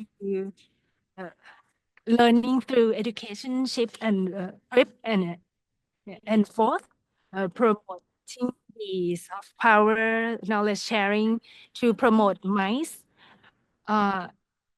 in terms of culture, and fifth advocating the ecotourism and community-based MICE and cultural heritage travel, for example, health and wellness, sport tourism, festive tourism, gastronomy tourism, cultural tourism, ecotourism, and sustainable tourism. TCEP is highly confident that this proposal will drive forward the economic growth and promote the MICE development sustainably. Thank you, Khun Wanida, from TCEP, sorry, not from the Office of Permanent Secretary. And another call member I would like to invite Dr. Nattapong from the TSII. Nattapong from TSRI. Tourism is a key topic for Thailand and Japan. Actually, one topic which is a common issue which we need to drive or advance is using tourism as a mechanism for development and recovery socioeconomic conditions locally or in urban areas, especially in regions. In Thailand and Japan, Thailand is suffering from a decrease in the population and aging population. And I believe that Japan is a country experiencing this situation as well. And a big goal, a key goal of the TSRI which we try to advance is to shift tourism to something else, not only a tool for generating income, but a mechanism for creating relationships between people from urban areas with rural areas, Thai people or non-Thais. And this is related to relative TSRI เนี่ยเราได้ and TSRI has advanced this, and there are a lot of research studies supporting areas activities, public relations, and area development, and we analyze the data of phone use so that we understand the tourism behaviors of people who go to secondary cities or other cities in the regions of Thailand, and we use telephones as a platform to create partnership with private entities, including restaurants, travel operators to link the main city to secondary cities. And there is research in relation to development of sustainable tourist area in Phetchaburi in relation to ecotourism and BMO in relation to exhibitions and rail connectivity and travel using rail from Bangkok to Chiang Mai, Songkhla, Korat as major cities to localities using the rail system. And State Railway of Thailand has developed this monorail or double rail systems, and we will have high-speed train. We would like to distribute the capacity for tourism to localities. And I think Japan has expertise this, and we can update or improve infrastructure on travel and tourism. As for content, we have developed festivals in different countries. In Chiang Mai, we received an award in 2025, and we with TCEP will go there to receive the award. And Thai boxing, Thai cuisine, local whiskey, and tourism based on cultural heritage, North, South, West, and East. We would like to create partnership with Japan in relation to development of platforms, tourism activities, and infrastructure, from which we can develop tourism, linking Thai and non-Thai, Thai people and Japanese people. We can make contribution to the development of rural areas in Japan, and Japanese people in Thailand and Thai tourists can make contribution to local economy in Thailand as well. And I think that we can see this type of partnership in the future. Thank you so much. Thank you. You know, based on what you said, I can come up with 5 or 6 themes. All of the themes are in high value. They are high value tourism. First, progression of economic value, creating value from tourism to products to localities, which can be multiplied. And the second theme is hot spring and cruise tourism. And it is interesting these days. Hot spring is considered to be just a hot spring, but a Japanese representative presented the idea onsen plus. Hot spring can be linked to other dimensions in tourism and cruise tourism and business travelers or MICE travelers, and looking at tourism not as money, but the relationship between people in urban areas, rural areas, people in Thailand and people in Japan, and rail tourism and partnership between Thailand and Japan in relation to the development of infrastructure. That is for me. It is interesting. And next, Q&A. The next session is Q&A question. I would like to start with 2 questions. One from the floor and the other one from the online platform. May I ask people on the floor to ask a question? Okay, from Japan side, I have one question. I would like to ask Kun Prapasorn about CBT. I think you have many case studies. For example, do you have any success cases where you have support from different organizations? Like the previous working group, we went to Takientia community. I think they were very strong, but there wasn't a lot of discussion about private organizations. But if you have other case studies that could introduce private organizations as well, please do. And as for the first question, how is this relevant, or what is the relationship with the private entity? Actually, we have a relation with private entity. We work downstream, and we have a Department of Tourism and TAT as our partners. As for the private entities, we have business matching activity. We have a platform of CBT Travel Mart. We try to identify how to allow tourism communities to meet with tourism business. We cannot stay alone. If communities are good, if we don't promote them, we cannot be sold. And it shouldn't let communities do marketing to operators, to tourism business. We work with them. Destination management companies as well. We partner with them and national entities, national tour operators and local tour operators, so that they can deliver CBT products to present to customers. We work with tourism operators. Apart from tour operators, we work with lodging operators, including hotels, homestay, and resorts. And we work with restaurants, tourism. We should not just focus on CBT in a particular area. We need to look at it as in the ecosystem. People, travelers, when they start traveling, we work with transport operators advance local transport. We look it as a route from the destination, origin to the destination. We work with private entities, local governments, and educational institutions. We have that's the offices, 9 areas from the central office, and we have local offices. Tourism, we cannot work alone.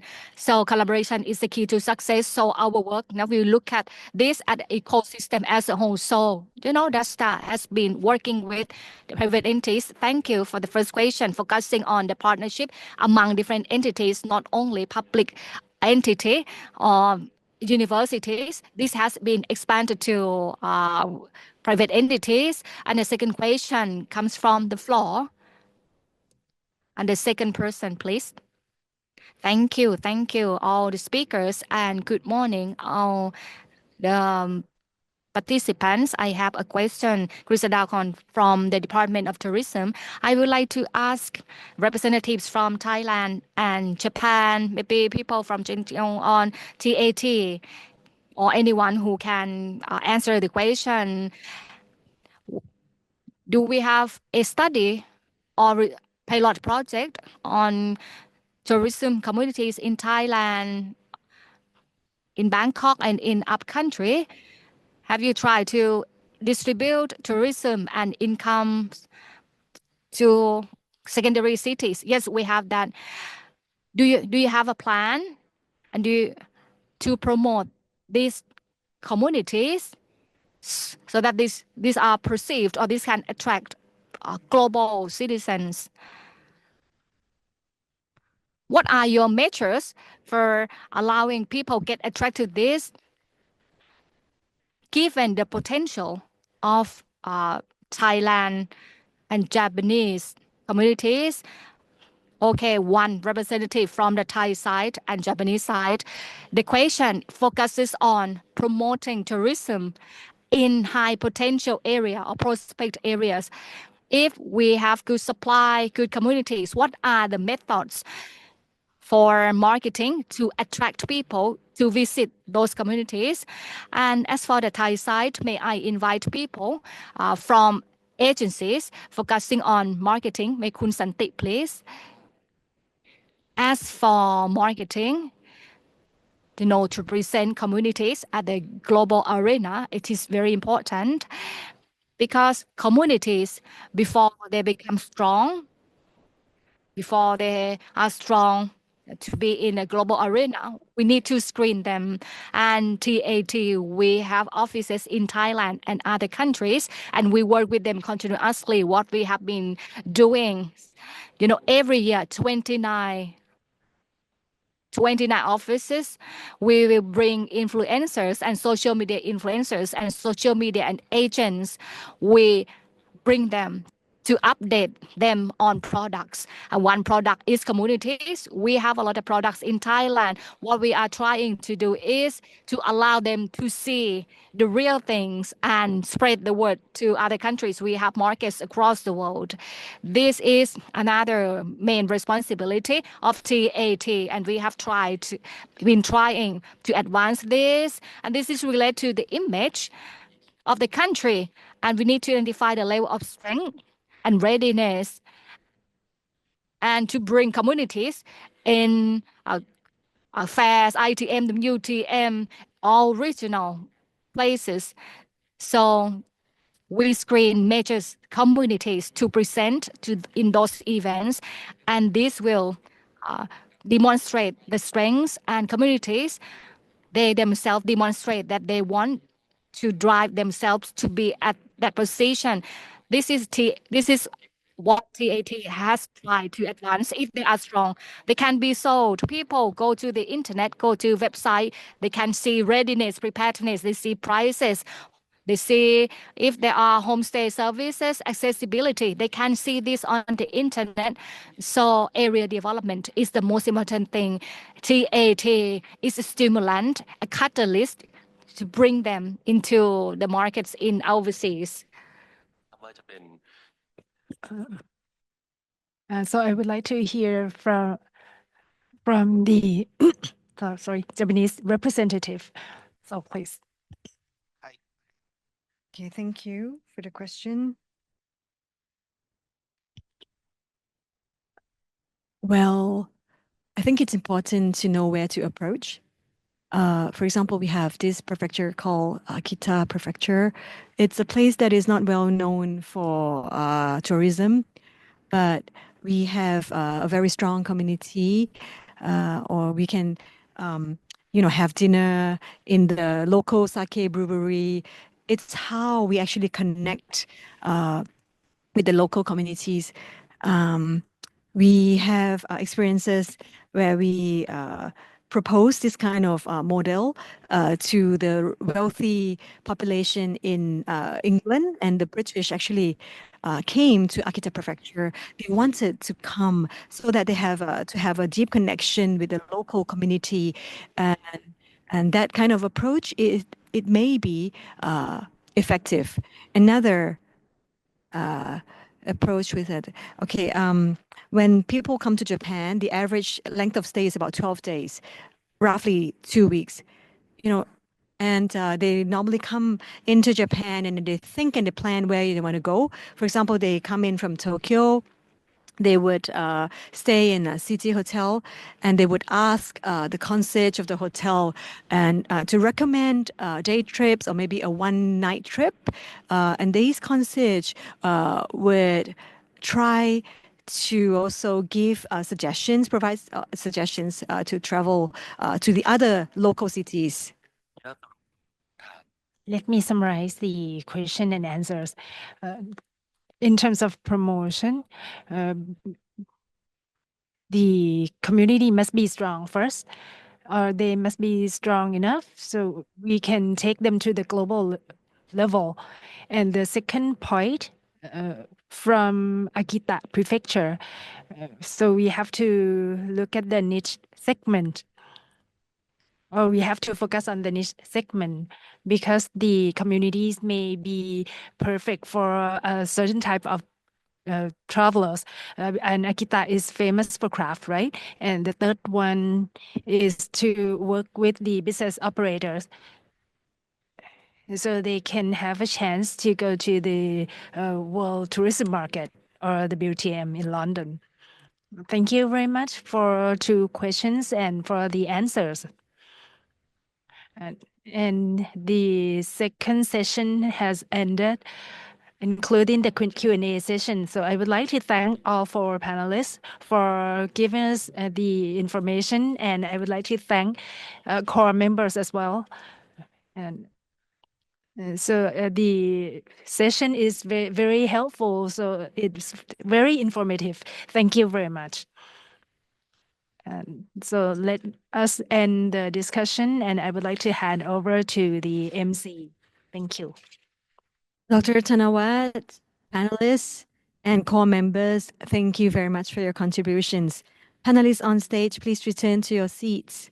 To all attendees in the venue and those joining online, if there were any questions that could not be addressed today, please feel free to contact us via the email addresses shown on the slide. We look forward to hearing from you.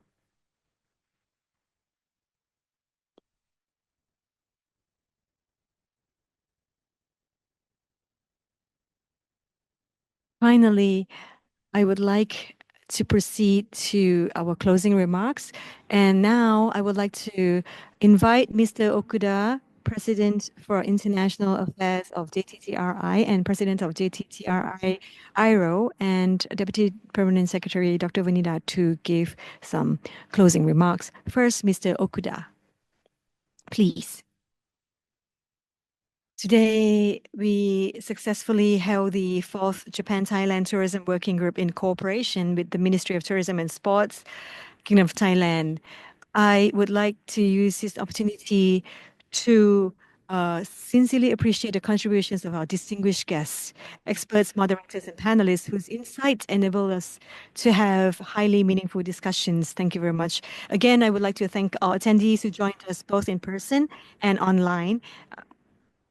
Today's discussions focus on toward high-value tourism destinations and industries by utilizing national and local identities for the future prospects and initiatives to achieve sustainable tourism.